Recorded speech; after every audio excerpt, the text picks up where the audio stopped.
자, 김건희의 문자를 읽씹한 한동훈이 국민의힘 전당대회를 이 소식으로 지금 가득 채우고 있어서 지금 이 국민의힘이 정신을 못 차리고 있지 않습니까? 근데 이 문자 읽씹 사건을 통해서 윤석열의 경로도 있었다. 여러 차례 또 봉합의 과정이 있었지만 더 이상은 되돌아올 수 없는 강을 건넜다. 이런 얘기가 지금 계속해 쏟아져 나오고 있지 않습니까? 그 여권 관계자들의 주장을 쭉 보니까 타임라인으로 보게 되면 어떻습니까? 이제 한동훈이 김건희 특검을 해야 된다라는 그런 뉘앙스의 발언을 했던 것이 지난해 12월 19일 비대위원장이 되기 이전 단계에서 했던 발언이죠. 이때부터 이미 윤한 갈등의 불씨가 이렇게 붙여지기 시작을 해요. 그리고 나서 26일날 비대위원장에 취임을 하고 나서부터 27일날 뭐라고 얘기하냐면 특검은 국민의 눈과 귀를 가리는 거다. 그리고 그 다음 해 1월 5일에는 특검 거부권 행사는 너무나 당연한 거다. 이러면서 갑자기 태세 전환을 하더니만 김건희 특검법에 대한 반대 의사를 밝혔던 한동훈이죠. 근데 1월 8일날 다시 이 불씨가 커지는데요. 그 김경률 당시 비대위원이 폭탄 발언을 하면서부터 불씨가 커지지 않았습니까?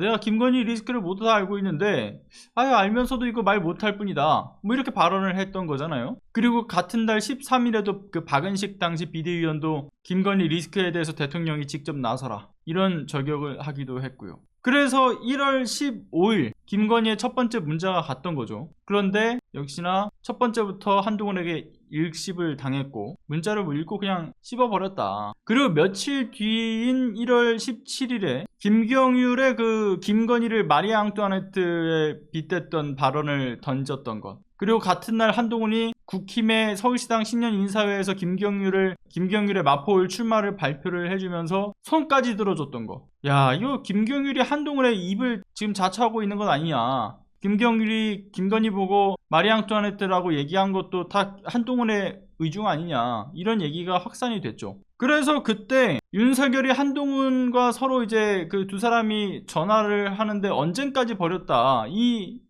이런 여권 관계자의 어떤 주장도 있었죠. 그리고 1월 18일 한동훈이 김건희 명품백 수수와 관련해서 국민들께서 걱정하실 만한 부분이 있었다라고 또다시 폭탄 발언을 하고요. 그리고 그 다음 날인 19일 날에 김건희가 또다시 내 불찰이다, 사과를 드린다라고 문자를 보냈지만 역시나 또 읽씹을 당합니다. 그리고 이 무렵에 윤석열이 만나는 사람마다 뭐라고 얘기하냐면 그 김건희가 문자를 무시당한 것을 언급을 하면서 그 분노를 했다라는 거죠. 그런 복수의 주장들이 최근인 지난 9일날에 확인이 된 거고요. 그리고 이런 경로를 출발로 해서 1월 21일날 이관섭 당시 대통령실 비서실장이 한동훈 비대위원장한테 사퇴를 요구했던 것으로 그 흐름이 이어지는 거죠. 그리고 이제 그 이후 23일날 김건희가 재차 문자를 보냈고, 이날 마침 윤석열과 한동훈이 그 충남 서천 이 화재 현장에서 만나가지고 악수를 하는 모습으로 임시 봉합의 그림을 이제 그렸던 날 아닙니까? 그리고 그 다음 또 25일날 마지막 김건희의 문자가 한동훈한테 보내지는데 조만간 좀 두 분이 식사라도 하시면서 오해를 풀었으면 좋겠다, 뭐 이런 취지의 어떤 메시지였지 않습니까?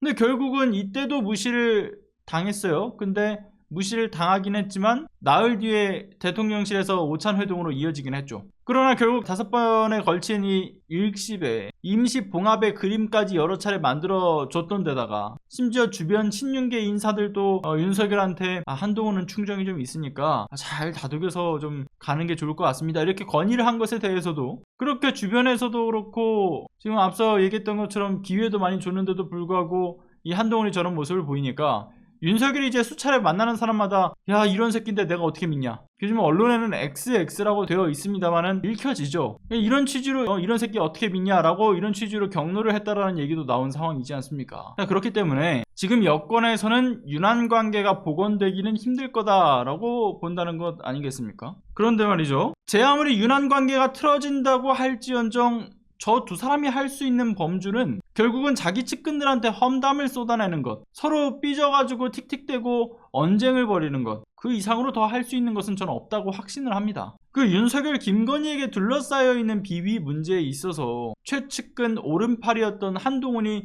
결코 자유로울 수 없죠. 윤석열은 윤석열대로 화가 나지만 한동훈에게 검찰 캐비넷을 열지 못하는 것은 결국 한동훈 그 자체로 스모킹건이기 때문인 거고, 한동훈은 한동훈대로 성질은 긁겠지만 윤석열의 탄핵에 이르는 데까지 힘을 실지 못할 이유가 1+1 한 묶음으로 자신도 청산 대상에 속해진다라는 점을 아주 잘 알고 있단 말이에요. 결국은 곧 죽어도 아무리 미워도 결국 두 사람은 운명 공동체라는 사실을 잊지 말아야 된다고 봅니다. 그러니까 이쯤 되면 제가 생각했을 때는 약속 대련은 아닐 거라고 봐요. 그런데 약속 대련이 아니면 뭐 하는 거냐, 각자의 위치에서 자기 사리사욕에 충실하고 있는 거라고 봅니다. 그런데 그 권력욕과 어떤 물욕으로 서로 윤석열과 한동훈이 서로의 그 숨통을 움켜쥐기는 어렵고, 결론적으로는 중요한 시점에는 서로를 위한 방탄에 힘을 쓸 제 식구라는 점은 분명하죠. 그러니까 세간에선 그런 얘기가 있지 않았습니까? 약속 대련인 줄 아는데 쟤네들 왜 저러는 거야? 이런 의문이 있었던 게, 전 이런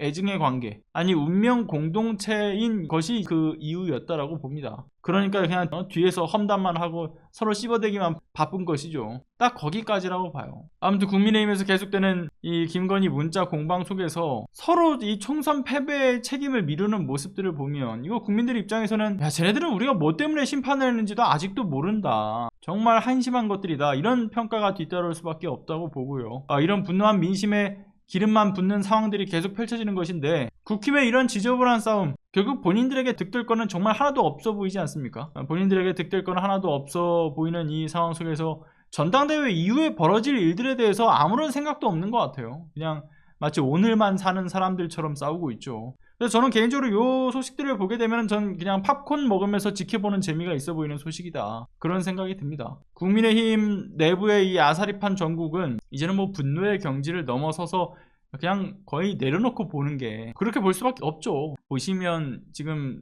서로 물고 뜯고 씻고 물고 뜯고 이렇게 맛보고 즐기고 하는 게 이성적 판단을 잃어버린 마치 동물의 왕국 같단 말이죠. 그러니까 분노를 내려놓고 보면 이런 코미디가 따로 없어 보입니다. 그래서 이제는 분노하기도 좀 애매하다, 팝콘 뜯고 국민의힘의 모습은 보고 있다.